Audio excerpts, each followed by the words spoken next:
Question: is this the reason for the abductions? Answer: partly, especially when the aliens took egg and sperm samples from you.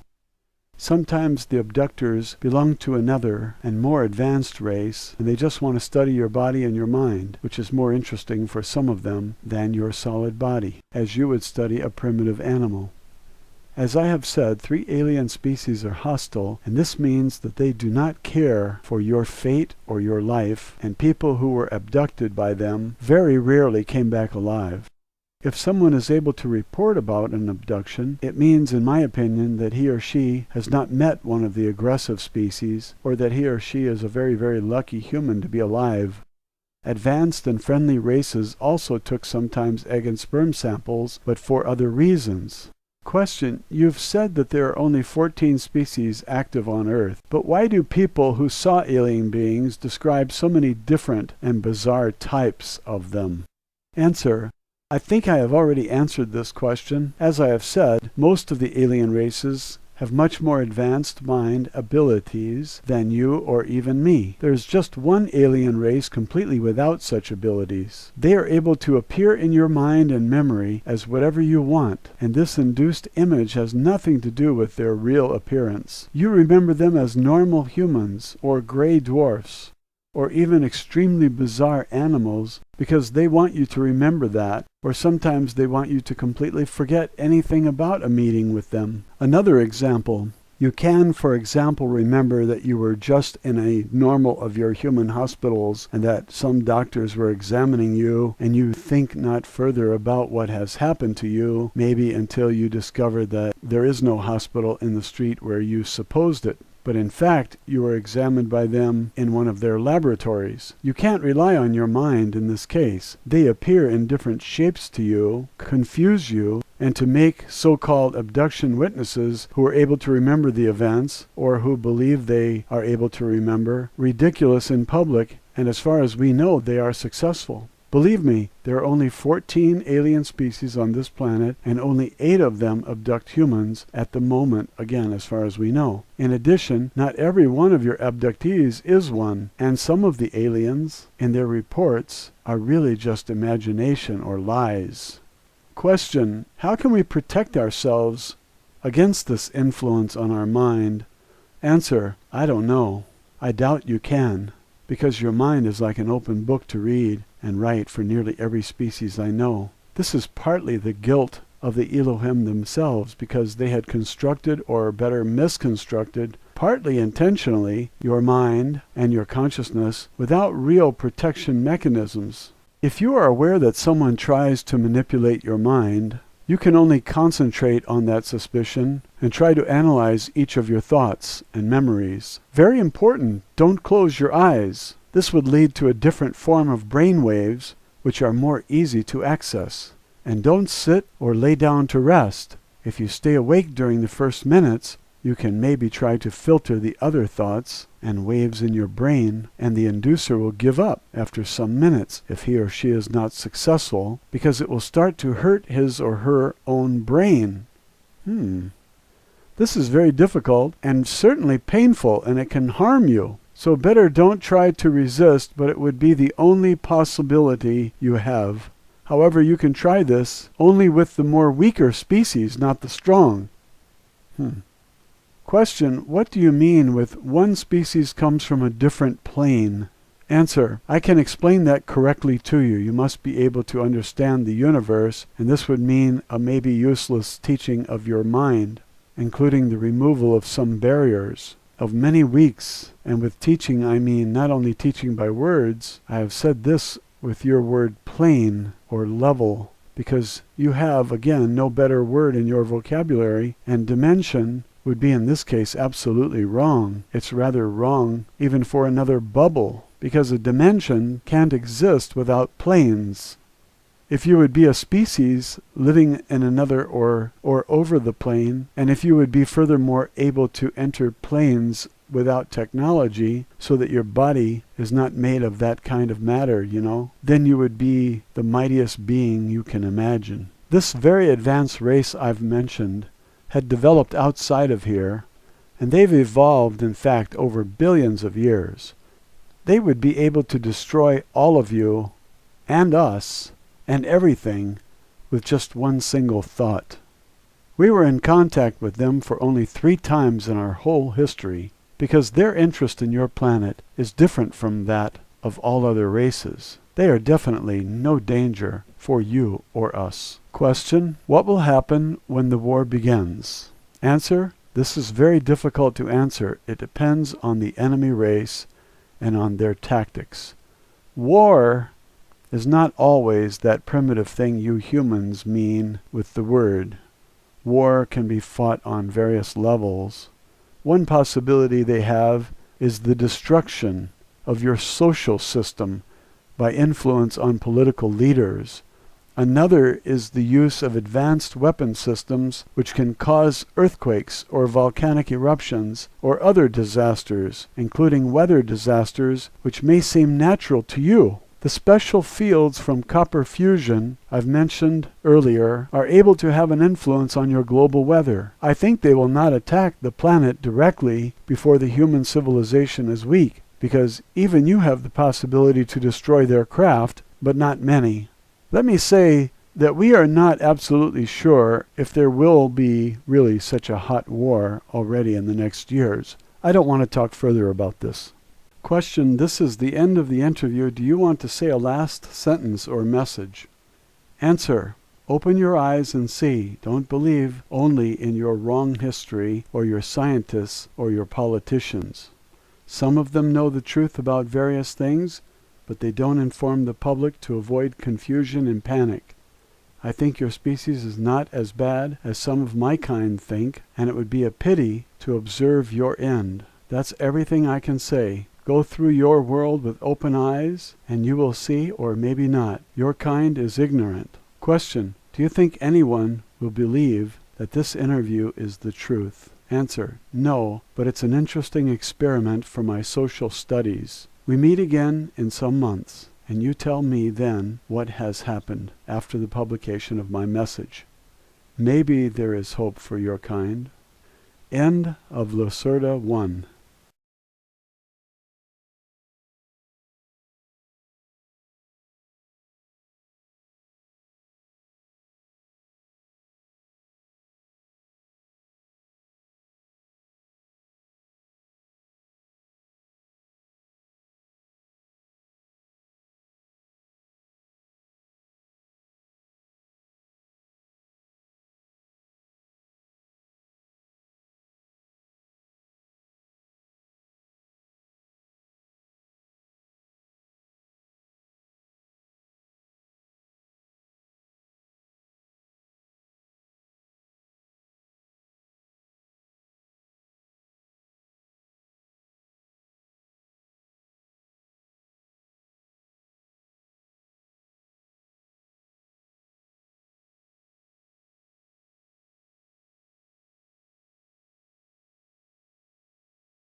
This explanation presumably sounds to you like, as you say, something esoteric or from the occult or magic.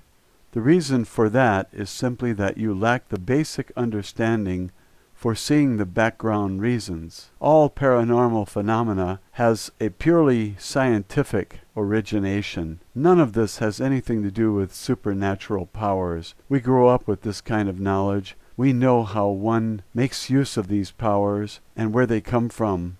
We are acquainted with theory and practice. You are not. Therefore, you really don't understand what happens in your world.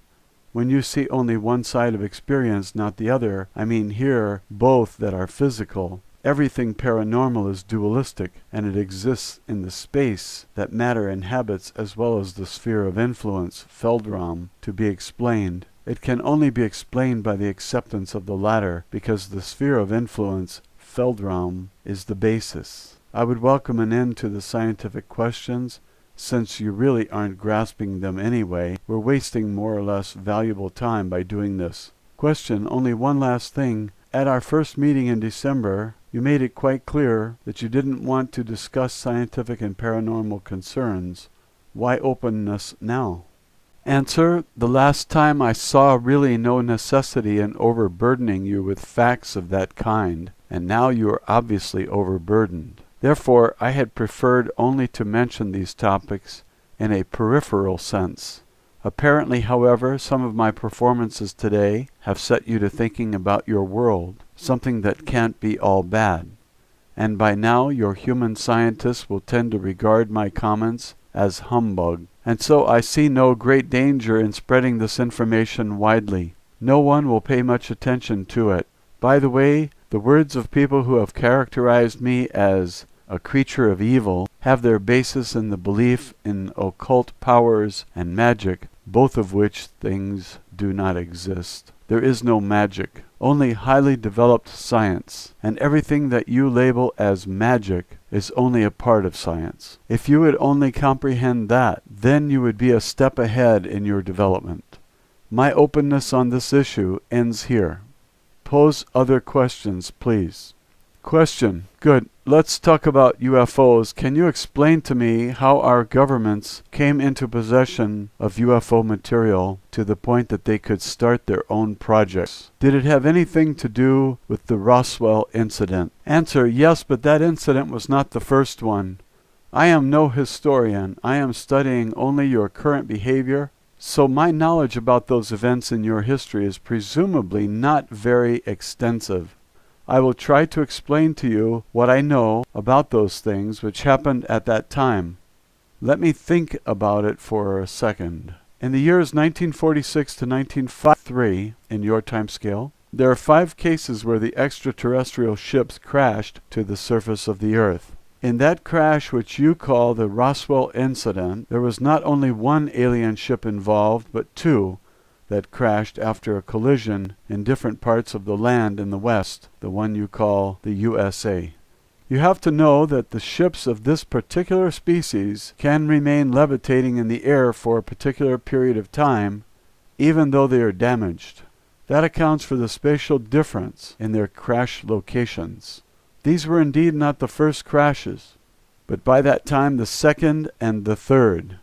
Another ship had crashed in 1946, but it was destroyed beyond usability. One thing first before the explanation. It certainly sounds ridiculous to you that such highly developed extraterrestrial ships simply crash, and that a relatively large number did so in a relatively short amount of time. The explanation for that is likewise more than strange, but it is correct. It does not lie in the ship's drive itself, but rather in the direction of the field of your planet. This species that we are discussing, and it was always in this time period that this species used a disc-shaped craft, used a propulsion system which ran according to the normal principle of fusion, to be sure, but one that at that time employed a more than unconventional method for field alignment. This method had various advantages, but also disadvantages. The repelling field must, of course, lie in the absolute correct angle to the surface of the Earth. This species used an alignment technology in their ships, with which the field locked into place all points of the Earth's magnetic field. Now, at that time, this species had just arrived on the Earth, and their point of origin lay on a planet with a more stable magnetic field for which they had developed and aligned their drive. The magnetic field of the Earth is not really all that stable. It is subject to cyclical variations, and it forms field eddies under unfavorable conditions.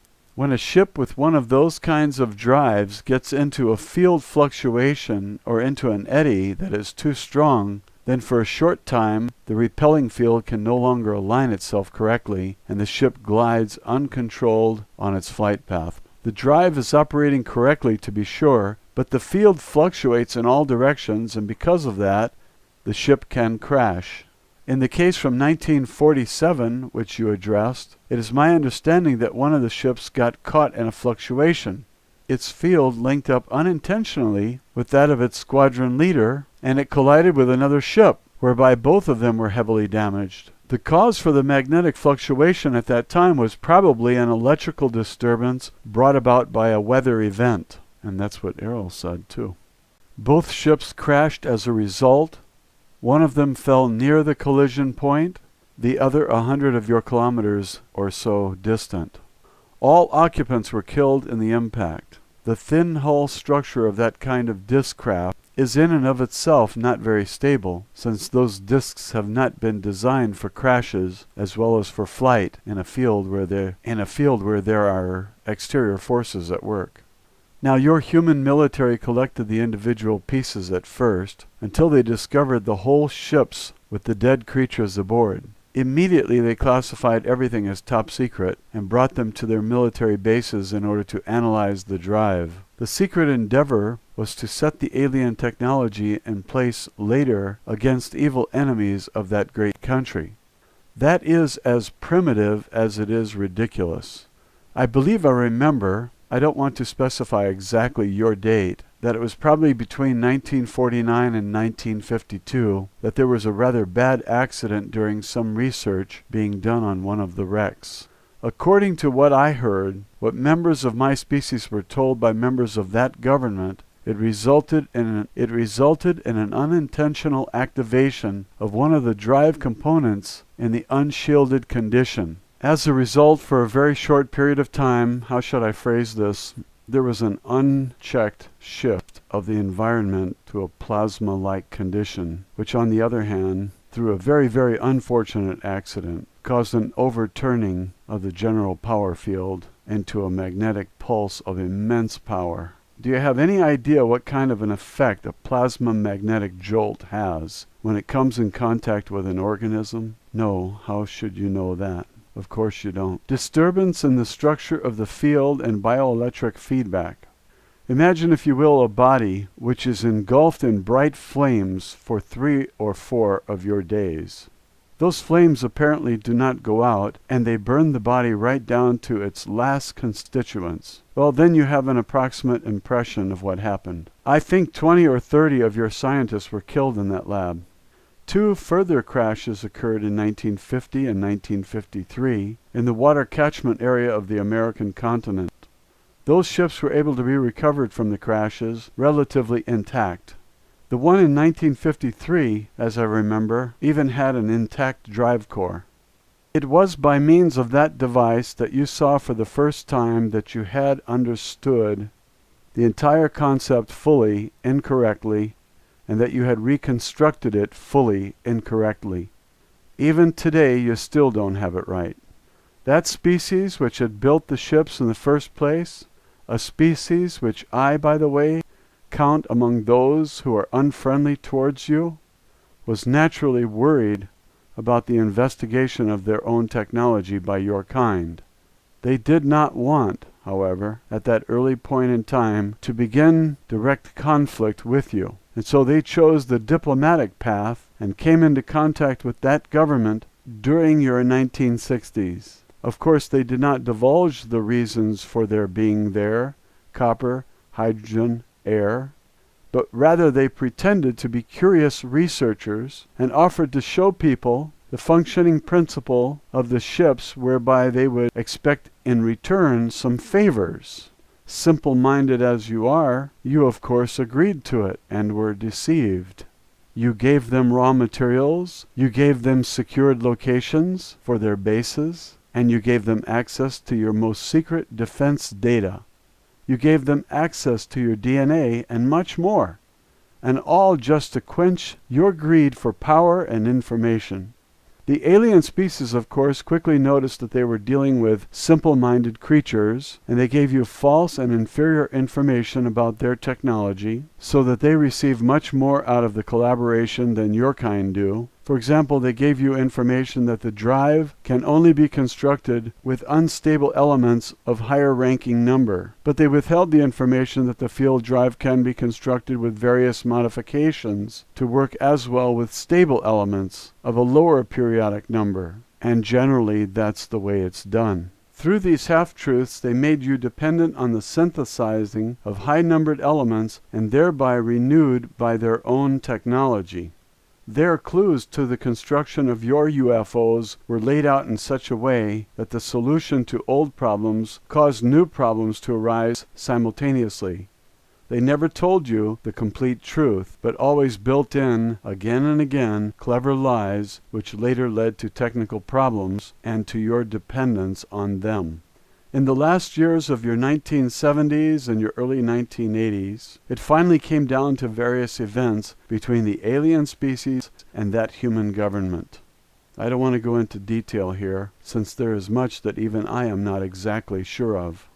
The whole thing lay in the context, with some new, or better said, the old technical problems, with your own self-constructed ships whose camouflage and drive partially failed to function in test flights in the open. Because of that, the function of secrecy was threatened. Your military and your politicians slowly, very slowly, came to the conclusion after more than 20 years of this that they had been deceived by that alien species. Multitudinous incongruities and overstepping of bounds of the treaties by both sides finally led to an altercation between you and the extraterrestrials, which culminated in the liftoff of 3 of the alien aerial objects through a special, EMP, electromagnetic pulse weapon, and a military skirmish at one of their underground installations. As a consequence of these attacks, the alien species ultimately withdrew from all contact with you and was understandably more than angered about your kind. Therefore, I count these extraterrestrials among the 3 groups who are hostile toward you, and while the other 2 are more occupied with their own business, among them waging a cold war for dominance on your planet, your old friends and partners are preparing to study themselves finally with the sole and absolute dominance over raw materials and human DNA. At the moment, it is probably true that they lack some of the technical possibilities and the large amount of forces which they need in order to achieve their goals directly. In spite of that, we are counting on negative actions, possibly ever of a more subtle kind, against you in the next few years or decades. Question: will the other extraterrestrial species undertake nothing against these warlike actions? Specifically, something ought to be on Earth for the more highly developed species. Answer: you're wrong there. Specifically, for the more highly developed species, there is simply, at the very least, your fate. You are animals for them. Animals in a very large lab. Understandably, an alien intervention on your planet would disturb their projects, but I don't think that they accept a confrontation with other species for it. Many of them could look for another research planet for themselves, or they could study over a long distance your behavior and your consciousness awareness, since crisis situations could have an attraction for their studies. Whenever you people take a look at an anthill, and another person comes along and steps on the anthill, what do? You go on your way, or you search for another anthill, or you observe the ants in their crisis condition. But would one of you, even though he were larger and more powerful than the one who stepped on the anthill in the first place, defend the meaningless ants? No. You have to imagine yourself the viewpoint of the more highly advanced creatures. You are the ants. Don't expect any help from them. Of course, we would also ask for help when it became clear that your old partners were ganging up on you. Some members of that human government are fully aware of our existence, also partially owing to an old religious basis.